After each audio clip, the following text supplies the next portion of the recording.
Bonjour frères et sœurs, c'est votre frère Kale Kabassele Badiou. Je vous fais cette vidéo depuis la France, plus précisément en Île-de-France. Donc nous sommes toujours en ce moment en confinement, c'est pour cela que je profite aussi de faire la vidéo. Le confinement, ce sont des mesures sanitaires. Hier, je vous ai parlé d'un thème, la vision céleste. Et aujourd'hui, j'aimerais encore, par la grâce de notre Dieu, rajouter quelque chose. C'était par rapport à la vision terrestre et à la vision céleste. Aujourd'hui, ça ne sera qu'une suite. Donc, si vous voulez connaître qu'est-ce que la vision céleste, qu'est-ce que la vision terrestre, donc référez-vous à la vidéo précédente. Donc je pense que vous regarderez sur mon site où je fais passer des vidéos sur YouTube. Donc vous verrez la vidéo précédente. J'espère que vous allez bien et que notre Seigneur Jésus-Christ vous a encore renouvelé le souffle de vie. Avant de commencer toute chose, je vais encore rendre grâce et recommander ce moment entre les mains du Seigneur. Père, nous te bénissons pour ta faveur et pour ta grâce. Merci encore, Papa. Tu nous as encore donné le souffle de vie à moi et à ceux qui me regardent et à ceux qui m'écouteront à travers cette vidéo. Nous te bénissons parce que tu nous as donné la bonne santé, tu nous as gardés et tu nous as protégés durant ce moment un peu compliqué dans le monde où cette maladie est en train, Papa, de se propager. Merci encore, Papa, de nous soutenir par la parole, car ta parole est la vie éternelle. Merci encore, Papa, de nous soutenir et de soutenir tous ceux, Papa, qui verront, Papa, ce message. Nous te remercions et que ton Esprit Saint nous conduise et que ton Esprit Saint nous donne encore la force de proclamer et de prêcher la bonne nouvelle. Que ton nom soit glorifié, Père, au nom de notre Seigneur Jésus-Christ, ton Fils unique, j'ai assez prié. Amen. Bien-aimés, hier, nous avons parlé de la vision céleste et de la vision terrestre. Pourquoi j'aimerais un peu revenir sur ce sujet? C'était dans Matthieu chapitre 19. Oui, c'était dans Matthieu chapitre 19. Pourquoi j'aimerais revenir un peu dans ce sujet? J'aimerais un peu qu'on entre un peu dans une autre facette de la révélation de ce chapitre. Parce que ce chapitre, beaucoup de personnes l'avaient très mal interprété. Donc, ce n'était pas dans la vision de notre Seigneur Jésus-Christ. C'est pour cela, ce genre d'enseignement, il faudra les répéter afin que les gens qui avaient la mauvaise interprétation, qui avaient la mauvaise doctrine, puissent revenir sur le droit chemin.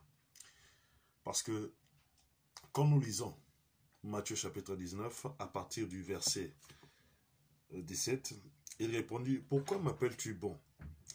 Il n'y a qu'un seul bon, c'est Dieu. Si tu veux entrer dans la vie, observe les commandements. » Lesquels, lui dit-il. Et Jésus répondit, « Tu ne tueras point, tu ne commettras point d'adultère, tu ne déroberas point, tu ne diras point de faux témoignages. Honore ton père et ta mère, et tu aimeras ton prochain comme toi-même. » Le jeune homme lui dit, « J'ai observé toutes ces choses. Que me manque-t-il alors? Que me manque-t-il encore? » Jésus lui dit, « Si tu veux être parfait, va, vends ce que tu possèdes, donne-le aux pauvres, et tu auras un trésor dans le ciel. Puis viens et suis-moi. » Après avoir entendu ces paroles, le jeune homme s'en alla tout triste, car il avait de grands biens. Jésus dit à ses disciples, « Je vous le dis en vérité, un riche entrera difficilement dans le royaume des cieux.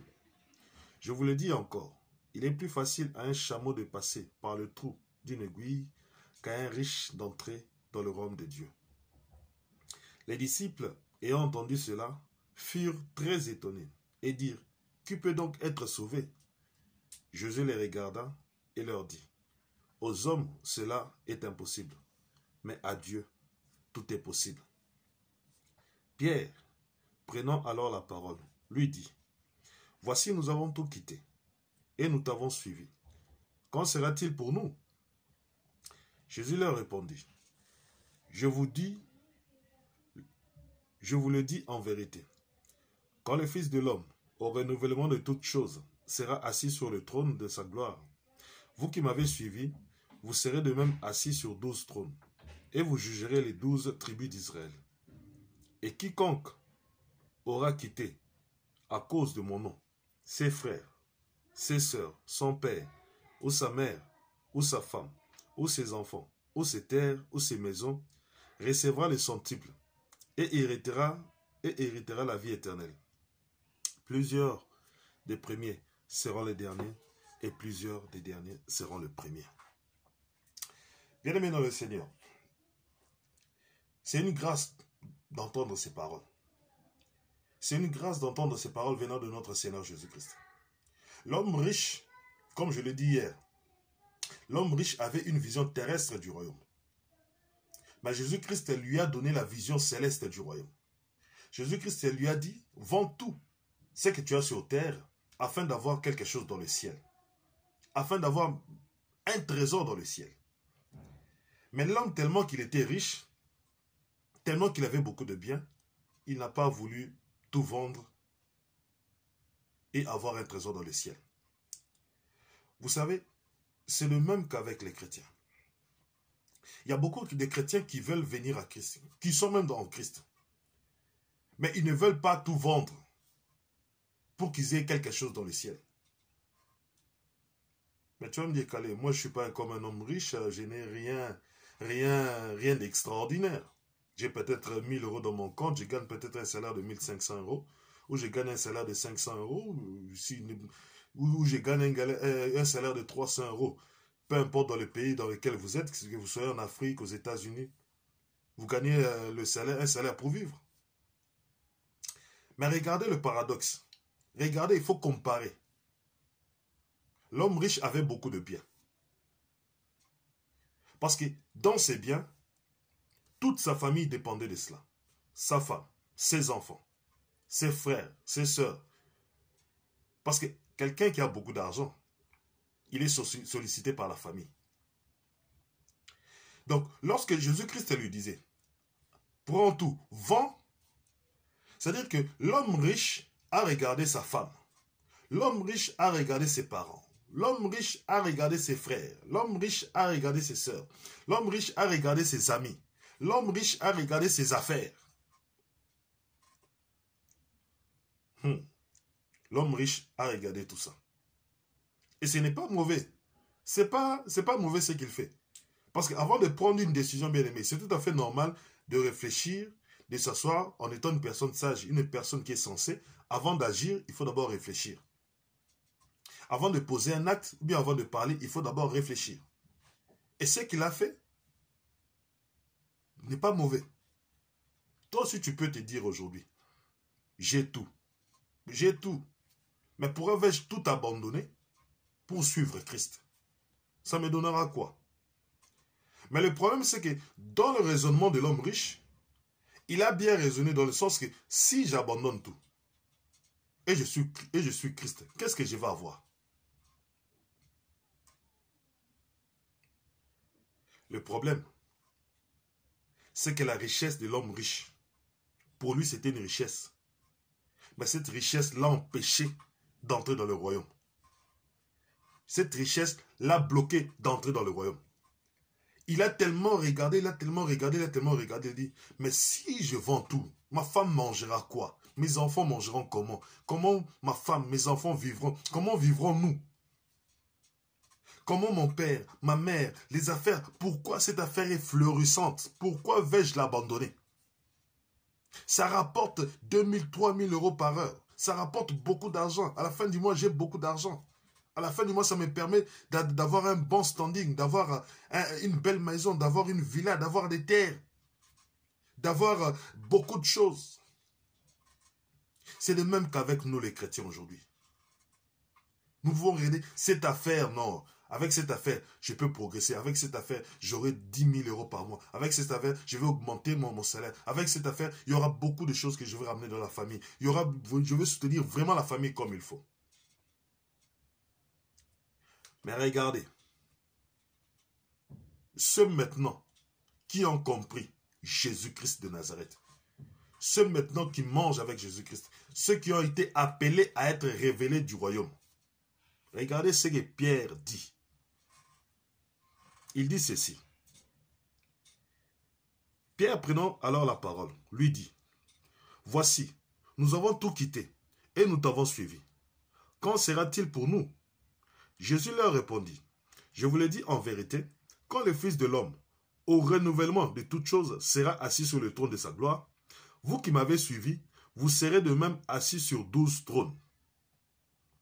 Et vous jugerez les 12 tribus d'Israël. » La première des choses que Jésus-Christ a dit, Jésus-Christ fait une promesse. Jésus-Christ a fait une promesse. Bien-aimé, écoutez très bien. Ce verset a été très mal interprété. C'est pour cela, par la grâce de Dieu, nous nous présentons devant vous. Pour que nous puissions un peu sortir la révélation. Parce que dans ce texte, il y a beaucoup de choses. Beaucoup de gens se sont perdus. Jésus-Christ fait une promesse. Il donne la date, il donne le temps. Il dit, au renouvellement de toutes choses, lorsque le Fils de l'homme sera assis sur son trône de gloire, il donne le temps. Il dit, ça ne sera pas aujourd'hui. C'est sûr et certain, ça ne sera pas aujourd'hui. Ça sera lorsque je serai sous mon trône de gloire. Lorsque je reviendrai sous mon trône de gloire. Bien-aimé, Jésus-Christ n'est pas un menteur. Jésus-Christ n'est pas un menteur, ça c'est vrai. Jésus-Christ n'est pas un menteur. Quand il dit ça aux apôtres, c'est une promesse. Quand il dit à l'homme riche, vends tout et tu auras un trésor au ciel, c'est aussi une promesse. C'est aussi une promesse. Mais la différence, l'homme riche n'a pas cru. L'homme riche n'a pas cru. L'homme riche a regardé son or. L'homme riche a regardé son argent. L'homme riche a regardé ses richesses. Mais il ne savait pas de qui la parole sortait. Il ne connaissait pas Christ. Comme beaucoup aujourd'hui ne connaissent pas qui est Christ. Christ signifie le oint de Dieu. Pas n'importe quel oint. Moïse était un oint de Dieu. Ésaïe, Jérémie, Jacob, Abraham, Isaac, tous les prophètes, Malachie, Joël, Agé, tous les prophètes sont des oints de Dieu. Mais la caractéristique de Christ, c'est qu'il est l'unique serviteur de Dieu, qui a été oint par Dieu lui-même, indépendamment des hommes. Aucun homme n'a oint Jésus de Nazareth. Aucun. Aucun homme. Et le Christ, c'est le Shiloh, c'est le Messie. Celui que tout le monde attend. C'est celui que, ce n'est pas seulement Israël qui attendait le Messie. C'est le monde entier qui attendait le Messie. Et le Messie est en face de l'homme riche. L'homme riche n'a pas reconnu le Messie. L'homme riche n'a pas accepté la parole du Messie. L'homme riche n'a pas reçu la parole du Messie. Il ne l'a pas reçue, il ne l'a pas acceptée.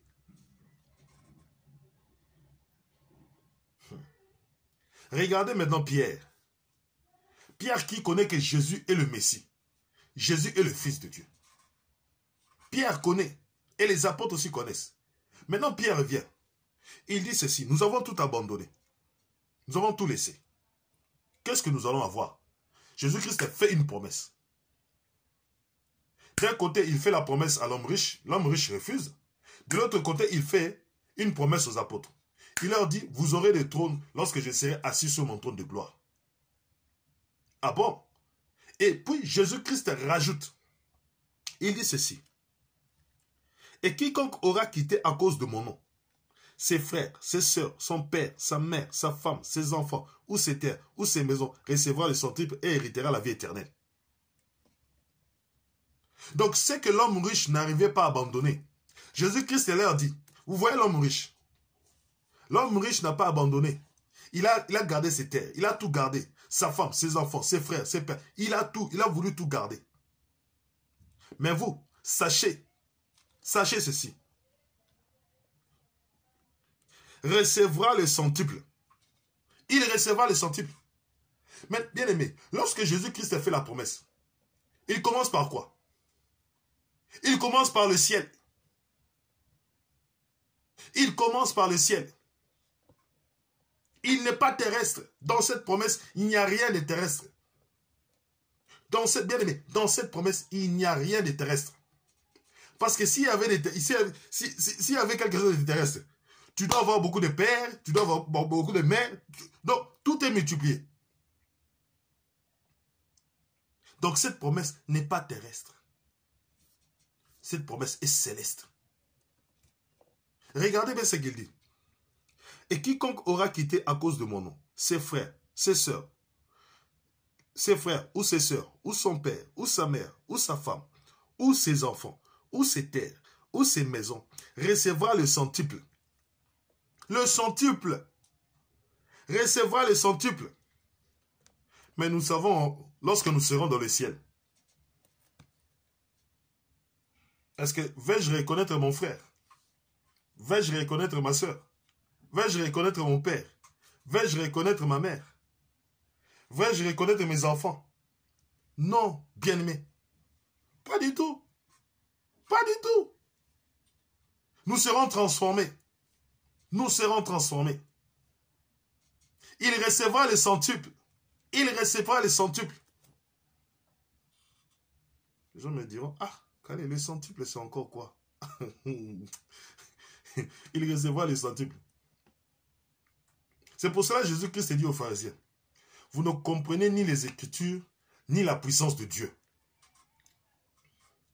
Vous pensez vraiment qu'au ciel, moi, Kale, je vais reconnaître ma soeur? Est-ce que moi, Kale, je vais reconnaître mon père?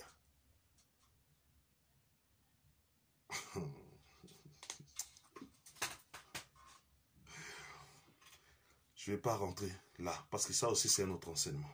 Mais nous nous limitons quand même là, et je vous ai donné une piste. Une piste. Lorsque je vous donne une piste, c'est pour que vous puissiez vous aussi aller creuser. Si nous n'allons pas nous reconnaître, si moi, Kale, je ne veux pas reconnaître un frère de l'église, ainsi de suite, il faut aussi que vous allez creuser. C'est ça aussi le travail du Saint-Esprit. À travers les ministres, il vous donne des pistes pour que vous puissiez lire la parole. Méditer la parole à la maison. Et ça, c'est une bonne chose. Et héritera la vie éternelle. Bien aimé, la vie éternelle, nous l'hériterons quand? Nous hériterons la vie éternelle quand? Parce que la vie que nous avons sur ce bas monde, sur la terre, ce n'est pas la vie éternelle. La vie que nous avons sur ce bas monde, ce n'est pas la vie éternelle. Parce qu'un jour, nous allons mourir. Un jour, nous retournerons à la poussière. Comme la promesse dans Genèse, ce que Dieu avait fait. Avait dit, tu retourneras à la poussière. Tu as été fait de la poussière, tu retourneras à la poussière.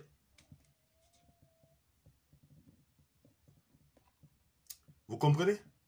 Donc, quand il dit, et héritera de la vie éternelle, non seulement, il ne parle pas des choses terrestres, il parle des choses célestes. Vous jugerez. Quand vous allez finir, je vais vous donner les centuples de ce que vous avez abandonné. Je vais vous donner les centuples. Ça encore, lorsque je dis ça, je sais qu'il y a des gens qui ont déjà compris. Je vais vous donner les centuples de ce que vous avez abandonné. Tu as abandonné tes affaires, tu as abandonné ceci, tu as abandonné cela, tu as abandonné cela. Il dit, à part les centuples encore que je vais te donner dans mon royaume, parce que Jésus-Christ, son royaume n'est pas terrestre. Le royaume de Christ n'est pas terrestre. Mon royaume n'est pas terrestre. Mon royaume n'est pas terrestre. C'est pour cela la promesse, toute la promesse qu'il fait, c'est dans le ciel. Parce que lorsqu'il sera assis sur son royaume, c'est lui le roi. Et il continue. Il dit, et quiconque aura quitté à cause de mon nom ses frères ou ses sœurs, ou son père, ou sa mère, ou sa femme, ou ses enfants, ou ses terres, ou ses maisons, recevra le centuple. C'est-à-dire que recevra le centuple de tout ce qu'il a quitté. Et héritera la vie éternelle. Il y a 3 promesses. 3 promesses. Ils auront chacun un trône et ils vont juger Israël. 2, ils recevront les centuples de ceux qu'ils ont quittés pour suivre Jésus-Christ, pour souffrir à cause du nom de Jésus-Christ. Et 3, ils auront la vie éternelle.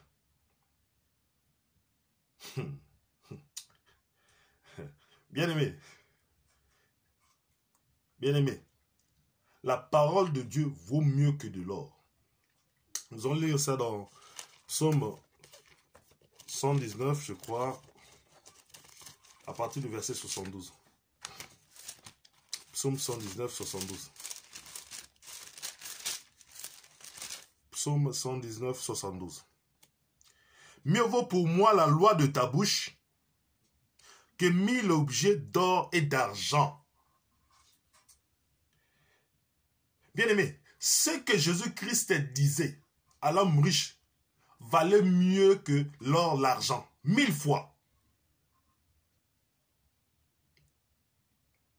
C'est pour cela, quand nous sommes encore sur terre, quand nous sommes encore dans cette vie qui est charnelle, la parole est importante pour nous.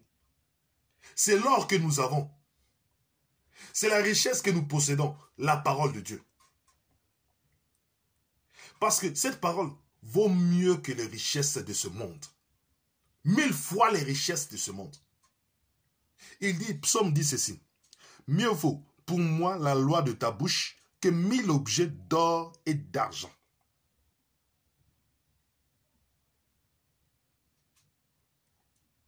Bien-aimé, le trésor céleste dépasse le trésor terrestre. Et quand Jésus-Christ a dit aux apôtres, lorsque Jésus-Christ a fait aux apôtres cette promesse, automatiquement, les apôtres l'ont accepté, les apôtres l'ont reçu. Et celui qui reçoit la parole qui vient de Jésus-Christ, celui qui croit en la parole de Jésus-Christ a la vie éternelle. Parce qu'il a cru au Christ, il a cru à l'envoyé de Dieu, il a cru au Fils de Dieu. Bien-aimé, quand tu ne crois pas la parole de Christ, sache que tu n'as pas la vie éternelle. Tu n'as pas la vie éternelle. Tu n'as pas la vie éternelle.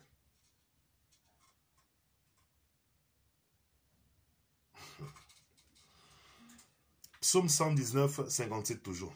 Au verset 57. Le psaume 119 au verset 57. Ma part, ô Éternel, je le dis, c'est de garder tes paroles. C'est de garder tes paroles. C'est de garder tes paroles. David dit, moi, ma part à moi, je te le dis, je ne te le cache pas, Dieu. Je ne te cache pas l'Éternel. Je te dis, moi, ma part, c'est de garder ta parole. La parole qui sort de ta bouche, c'est de le garder. Et si vous vous souvenez bien, dans Jean, Jésus-Christ dit, celui qui a l'amour de Dieu, garde mes commandements. Si tu aimes Dieu, tu dois garder ses commandements. Si tu aimes Dieu, tu dois garder ses commandements. Tu dois garder ses commandements. Et comment saurons-nous que tu gardes ses commandements? C'est que tu écoutes la doctrine de Christ. Tu écoutes la doctrine de Christ. Parce que Dieu ne parle pas ailleurs que par Christ. Que par Jésus-Christ.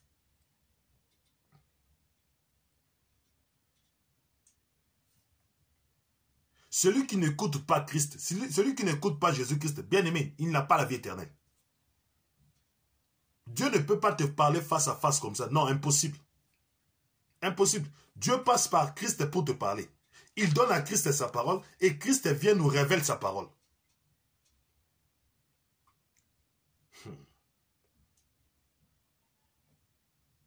Au commencement était la parole était avec Dieu et la parole était Dieu. Jean chapitre 1, verset 14.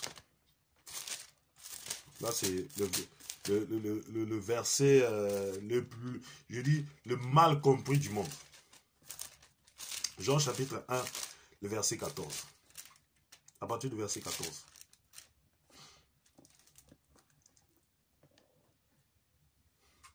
Et la parole, oui, Jean chapitre 1, le verset 14. Et la parole a été faite chair, et elle a habité parmi nous, pleine de grâce et de vérité.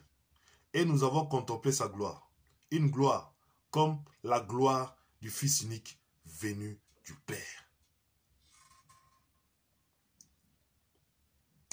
Comme la gloire du Fils unique venu du Père. Bien-aimés, nous savons tous que celui qui est né, c'est Christ. Moi et toi, nous savons que celui qui est né, c'est Christ. La parole est Dieu. Je vais doucement. La parole est Dieu.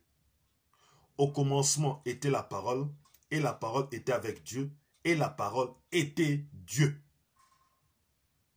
Donc la parole est Dieu. Lorsque nous disons, pas nous disons, mais lorsque nous lisons, la parole s'est faite chair. Beaucoup ont couru. Ils ont dit, Dieu s'est fait chair. Dieu s'est fait chair. Dieu est devenu un homme. Mais lorsque nous entendons la parole sortant de la bouche de Christ, Christ nous dit ici dans Jean chapitre 4, avec la femme samaritaine, Dieu est esprit.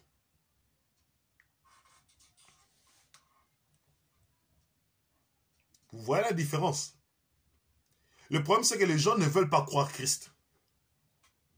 Les gens ne veulent pas croire Christ. Ils ne veulent pas croire ce que Christ dit. Jésus-Christ dit ceci. Dieu a tant aimé le monde qu'il a envoyé son Fils. Les gens ne veulent pas croire que Jésus-Christ est le Fils de Dieu. Les gens ne veulent pas croire que Jésus est l'envoyé de Dieu. Christ signifie loin de Dieu. Christ signifie loin de Dieu. Et c'est celui qui a la parole. C'est celui qui a la parole. C'est celui qui a la parole. C'est Christ. La parole de vie, c'est Christ qui l'a. Parce qu'il a reçu ça de Dieu. La parole s'est faite chair. Elle a habité parmi nous. Emmanuel, Dieu parmi les hommes. L'Esprit de Dieu était en Christ. La parole de Dieu était en Christ. Jean chapitre 6, à partir du verset 66.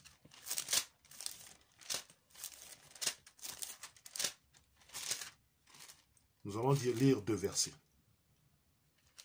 Jean chapitre 6, il est où? À partir du verset 66. Jean chapitre 6, à partir du verset 66. De ce moment, plusieurs de ses disciples se retirèrent et ils n'allaient plus avec lui. Jésus donc dit aux 12, « Et vous, ne voulez-vous pas aussi vous en aller ?» Simon-Pierre lui répondit, « Seigneur, à qui irions-nous? Tu as les paroles de la vie éternelle. » Pierre n'a pas dit « tu es la parole ». Pierre a dit « tu as la parole de la vie éternelle ». Donc si nous voulons avoir la vie éternelle, c'est toi qui as les paroles qui nous mènera à la vie éternelle. Donc lorsque Jésus-Christ faisait ses promesses, il dit vous aurez des trônes, vous aurez à juger Israël, vous aurez senti ce que vous aurez laissé, et en plus vous aurez la vie éternelle. Mais la vie éternelle, c'est de croire d'abord à la parole qui sort de la bouche de Jésus. Pierre a dit, c'est toi qui as la parole de la vie éternelle. Où irions-nous? C'est toi qui as la parole de la vie éternelle. Bien aimé, beaucoup aujourd'hui ne veulent pas lire la Bible. Beaucoup aujourd'hui ne veulent pas prendre le temps de lire Jésus-Christ. Lisez les évangiles et ça vous éclairera. Vous comprendrez qui il est, vous comprendrez sa doctrine. En parlant même de la doctrine, allons dans Jean 8, chapitre 8. Jean chapitre 8. Jean chapitre 8. Attendez, avant qu'on aille dans Jean chapitre 8, je veux qu'on aille dans... On va continuer. Jean chapitre 6. Et nous avons cru. Et nous avons connu. Regardez ce que Pierre dit. Tu as les paroles de la vie éternelle. Et nous avons cru. Et nous avons connu que tu es le Christ. Pierre ne dit pas tu es Dieu. Pierre dit tu es le Christ. Le Christ, c'est celui qui a la parole de la vie éternelle. Le Fils du Dieu vivant. Jésus leur répondit, n'est-ce pas moi qui vous ai choisi, vous les 12, et l'un d'entre vous est un démon. Il parlait de Judas l'Iscariote, fils de Simon, car c'était lui qui devait le livrer, lui, l'un des 12. Jésus-Christ dit, n'est-ce pas moi qui vous ai choisi? Seigneur, Esprit Saint, aide ceux qui m'écoutent à être saisis de cette parole. Aide ceux qui m'écoutent à être saisis de cette parole, qui saisissent que c'est Christ qui a les paroles de vie. C'est lui qui a cette parole. Et tu dois reconnaître que Jésus est le Christ, le Fils du Dieu vivant. Si tu ne reconnais pas cela, tu ne pourras pas voir les paroles de vie. Pierre et les 12 ont reconnu que Jésus-Christ est le Christ et le Fils de Dieu. C'est lui qui a les paroles de vie. C'est pour cela que vous voyez qu'ils ont accepté les promesses. Tel que tu vois Pierre. Pierre est mort avec cette espérance, avec la foi qu'il sera sur son trône, qu'il aura les centiples et qu'il héritera de la vie éternelle. Tous les apôtres sont morts avec cette espérance. Ils sont morts avec l'espérance de la vie éternelle. C'est pour cela, en ce moment où il y a ce virus qui tourne, laisse-moi te poser une question. As-tu l'espérance de la vie éternelle? Frère, sœur, ministre, oui, ministre, as-tu l'espérance de la vie éternelle? Parce que beaucoup de ministres en ce moment, d'autres ont peur. C'est aussi le temps de faire l'examen, de t'examiner. C'est pour cela que l'apôtre Paul dit, examinez-vous vous-même, si vous êtes encore dans la foi, ou si vous êtes réprouvé.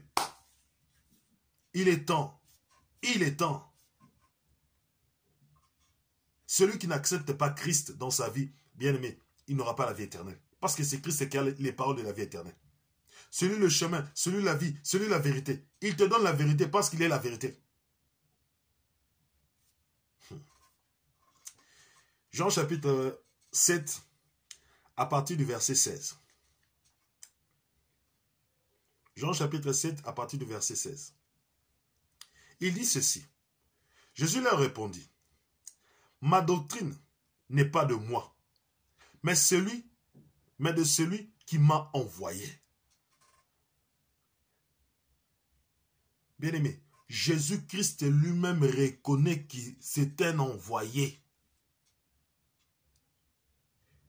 Jésus-Christ reconnaît que c'est un envoyé. Il dit, ma doctrine. Parce que les gens étaient stupéfaits. Regardez, au verset 14, Jean chapitre 7 au verset 14. Vers le milieu de la fête, Jésus monta en table et il enseignait. Les Juifs s'étonnaient, disant, comment connaît-il les Écritures? Lui qui n'a point étudié.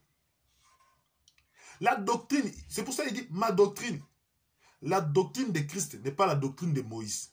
La doctrine de Christ n'est pas la doctrine des pharisiens, des sacrificateurs, des sadducéens. Ce n'est pas cette doctrine. Lui, il est clair. Il dit, ma doctrine est celle. Ce n'est pas ma doctrine. Ma doctrine n'est pas de moi. Il n'est pas la source de la doctrine. Lui-même le dit. Mais de celui qui m'a envoyé. Oh, qui l'a envoyé? C'est son père. C'est son père.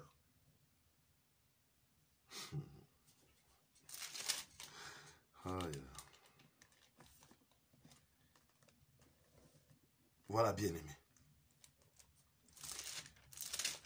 Si tu ne crois pas, que Jésus-Christ est le Fils de Dieu, Jésus est le Christ, si tu ne crois pas qu'il a été envoyé par le Père, bien-aimé, tu n'as pas la vie éternelle. Tu n'as pas la vie éternelle. Tu n'as pas la vie éternelle. Jean chapitre 17 pour clôturer. Parce que là, il est temps de clôturer. À partir du verset 6.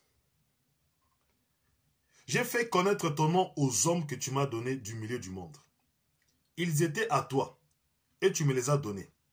Et ils ont gardé ta parole. Là, c'est la prière sacerdotale. Là, c'est Jésus qui prie. Il dit, et ils ont gardé ta parole. Or, David dit ceci.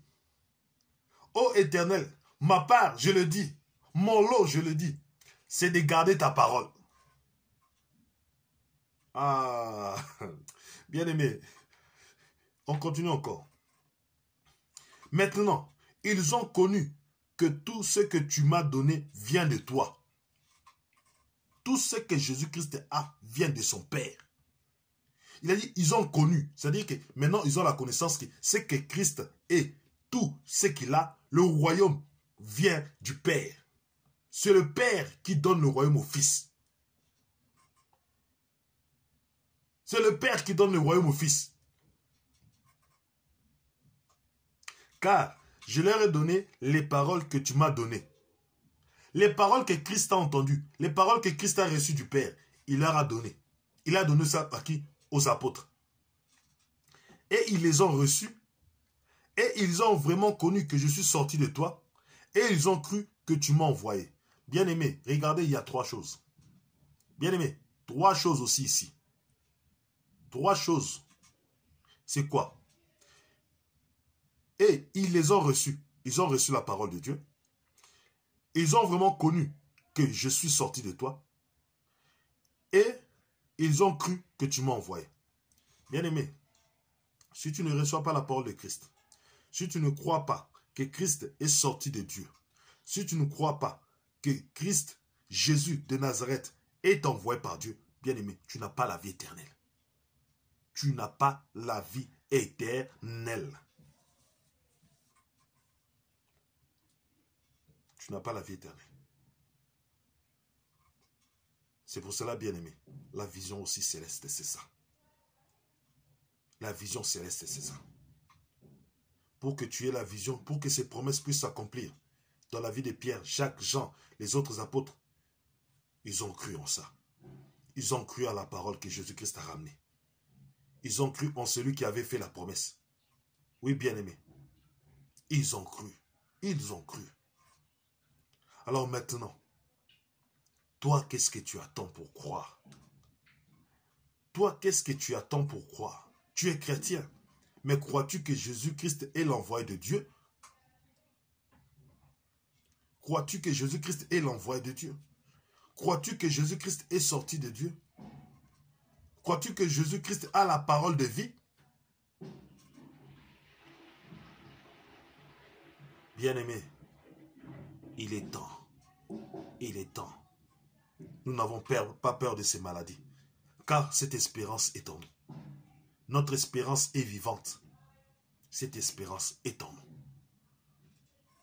C'est pour cela, bien-aimé, le riche n'a pas pu entrer dans le royaume et n'héritera pas la vie éternelle, mais les apôtres hériteront la vie éternelle, auront les centiples et ils auront des trônes. Que Dieu vous bénisse, que Dieu vous garde. Vraiment, lisez la parole. Parce que sans la parole, vous n'allez pas comprendre les réalités de ce monde.